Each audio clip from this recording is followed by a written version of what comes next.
പോലെ ഒന്ന് വളച്ചു വെട്ടിയാ കാറും കയറും ഈ പണിയുടെ എണ്ണവും കുറയും.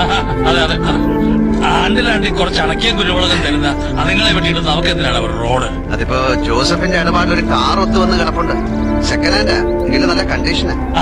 അത് നീ പറഞ്ഞു തുടങ്ങിയപ്പോഴേ മനസ്സിലായി. ജോസഫിന്റെ ഇടപാട് തിരുവനന്തപുരത്തൊക്കെ ഈ റെന്റേ കാറിന് നല്ല ഡിമാൻഡാ. അത്യാവശ്യം സി സി അടഞ്ഞു പോകും. ഇതെവിടെ വെക്കും? നമുക്ക് ആവശ്യത്തിന് ഉപയോഗിക്കുകയും ചെയ്യാം.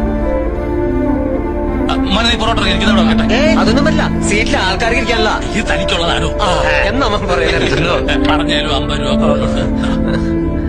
ബായ് മുത്തശ്ശ. ഞാൻ പറഞ്ഞ കാര്യം അച്ഛനൊന്നും പറഞ്ഞില്ല. അതിന് ഞാൻ എന്താ പറയാനാ?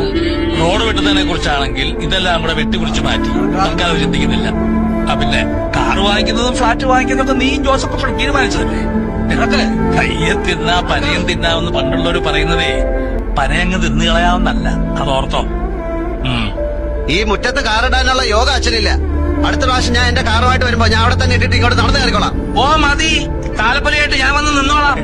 പോണേ. എല്ലാ പ്രാവശ്യവും വന്നു പോകുമ്പോ ഈ വഴക്കൊരു പതിവാ. കാറ് വാങ്ങുന്ന കാര്യം ഞങ്ങളോട് അറിഞ്ഞില്ല.